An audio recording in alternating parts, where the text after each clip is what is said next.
So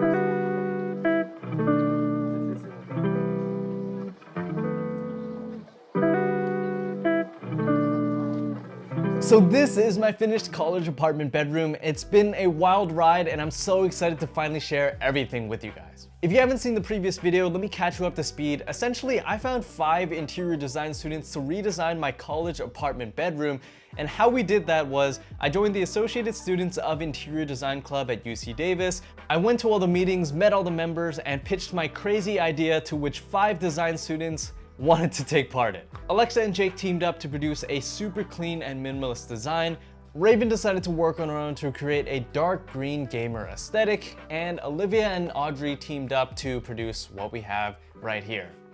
I'm not going to go too in-depth on how we ended up choosing one design over the rest, as well as the entire transformation process. I'll link that video in the description section, but I highly suggest you watch that if you haven't already. I want to preface this video by saying all credit goes to Audrey and Olivia, as well as the rest of the design students, for producing all this work, because none of this would have been possible without them. All I did was bring them all together, pay for everything, and build this nightstand, so huge thanks to them. Let's finally dive into the final product. So walking into this room, my initial reaction was just whoa, in shock. My jaw was on the floor and I was completely speechless because the first thing I noticed was a drastic change in the lighting. So right now we have incredibly warm and cozy lighting, and that's all thanks to a variety of different lighting. Over here we have the IKEA donut lamp, which is a super cool design. It produces a warm glow, and I just love how it looks. We have the nanoleaf lines, which provide a ton of customizability when it comes to the color, as well as the temperature, the speed, and different animations with the nanoleaf app. It's all Wi-Fi controlled, which is super handy. Obviously, we have candles from World Market, which offer a bit of lighting and different scents. We have the lamp behind me right by the bed, which I added some smart light bulbs from LifeX to control them via Wi-Fi. An orb lamp from IKEA above the closet that also has a smart light bulb from LifeX.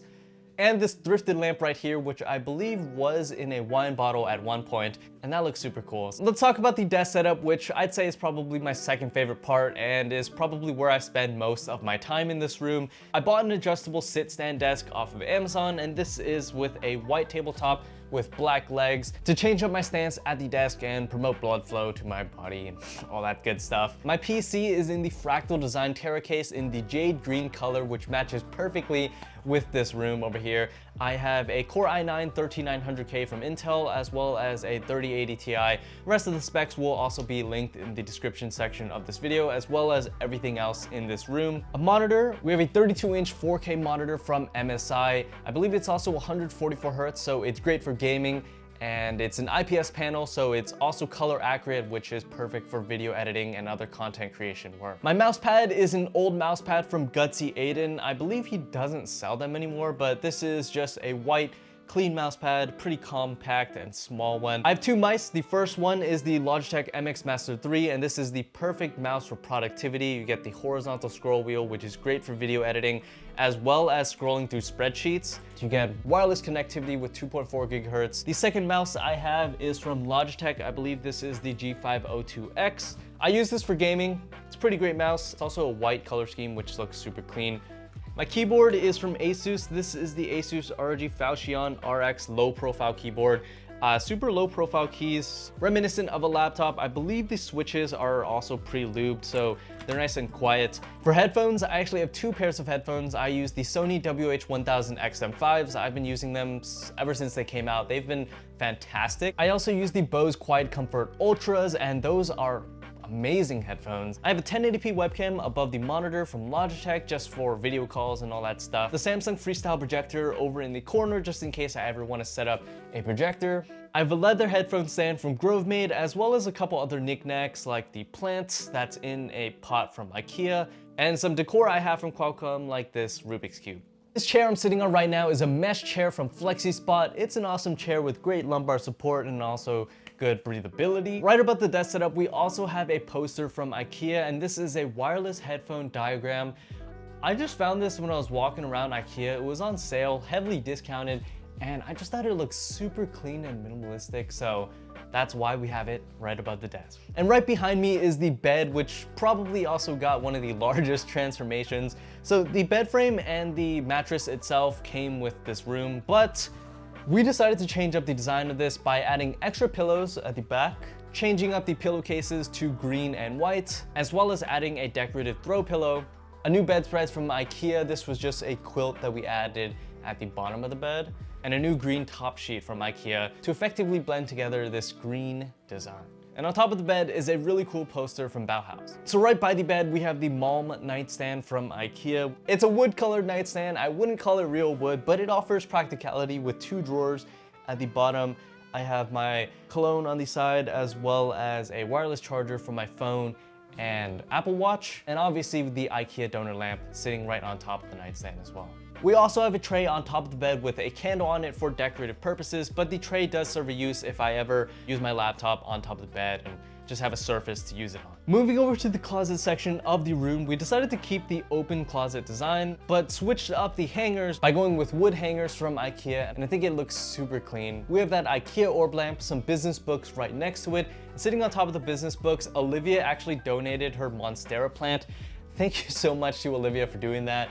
Right next to that, we have a stack of crew neck sweaters, as well as the second poster from IKEA, and this is a skateboard diagram. I actually do not skateboard, but it came in a 2-pack, and I think it looks super clean over there, so that's why we have it. What's also really cool about the closet is that it's color coordinated and organized in a perfect manner, so I love that it adds a bit of character to this room. Right next to the closet, we have a thrifted bookcase with the thrifted lamp, as well as the pot from IKEA, another plant, another candle, another business book, some instant film pictures, as well as more of the books I've been reading, another cologne, and my Tesla Model 3 little figurine that my sister got me for my birthday. On top of the bookcase is a mirror from IKEA. I actually have a really crazy story that I wanted to say for the end of this video, for the people watching until the end. So the day after we finished redesigning this room, I was in class until 8 p.m. that day. I came back and I noticed the mirror was not hanging over there. What's funny though is that the hook was on the wall. I noticed the mirror was right behind the bookcase. Apparently it fell. I looked at my Ring camera, which I set up at the window over there, just in case of theft and insurance claims when I'm not in the room. And I couldn't see any movement detected, but I did see that the mirror somehow fell between the hours of 2 p.m. and 8 p.m. I have absolutely no idea how it fell because there was no one in this room. I noticed the mirror had no blemishes, so I just hooked it back up. A couple hours later, it was around 10 p.m. at night. I was just gaming at my desk and I hear this crack sound to my left. And I noticed the mirror had cracked at the bottom, right where it dropped. And I was freaked out. So I took down the mirror. I just put it face down in the living room so I didn't have to see it. I don't care if you're religious, superstitious, or whatever, but that was incredibly creepy, and I don't understand why it cracked 2 hours, or at least a few hours after it fell. However, I did notice the leaves of the plant right under the mirror were kind of flopping because the central heat in this room was on, so I'm assuming that the heat was blasting at the mirror and it somehow knocked the mirror off the wall. I don't really know how, or maybe someone above or below was just shaking, stomping around the ground, and just somehow the mirror fell off the wall. And that's why I'm also assuming the leaves of the plant were flopping around under it. Maybe when I hung the mirror back up, the glass was exposed to heat from the heater and it just cracked after that. I have no clue. So I ended up just buying a second mirror from IKEA, the same one. I hung it back up. No problems with this one so far, and at night, I just take it down because I don't want to see it at night at all. But yeah, Audrey and Olivia must have used some magic to turn this cold and sterile room into what it is right now, because there's no other explanation for that. Anyway, this is the entire room, and I think in terms of the future, if there's anything we can improve on this, potentially incorporating some elements from Alexa and Jake's design. I'm considering adding a calendar or maybe a corkboard to fill up the walls because some of them still look kind of empty. Plus, a corkboard or a calendar would also add some practicality so I can organize my calendar a bit more easily. Maybe even incorporating something from Raven's design like a rug. I was also kind of considering a standing mirror that Alexa and Jake recommended. I don't know if I want any more mirrors though, so I might pass on that one. I think the only other thing that I can do to improve this room is potentially cable management under my desk, but I've just been really dreading that. I just don't want to do it at all. It's a ton of work, and then This is a mostly temporary room. I'm gonna move once I'm done with my senior year here at college. So I just have 1 year here until summer 2025, and I'm gonna pack up everything, so that's gonna be a hassle. And I don't know if I really wanna do cable management. Now that we've gone through everything in this room, what are your thoughts? Let me know in the comments section of this video. Do you think I chose the right design by going with Audrey and Olivia's? Do you think I should have gone with Alexa and Jake's, maybe Raven's? What do you think I could do to improve this room, change it up, add anything, take anything away? If you want to check out anything I mentioned in this video, it'll all be linked in the description section. Thank you all so much for watching. I hope you all enjoyed. This has hands down been the craziest video project I've ever done by incorporating other people into this project. I've had a ton of fun blending interior design with tech. Let me know in the comments if you want to see more videos like this as well.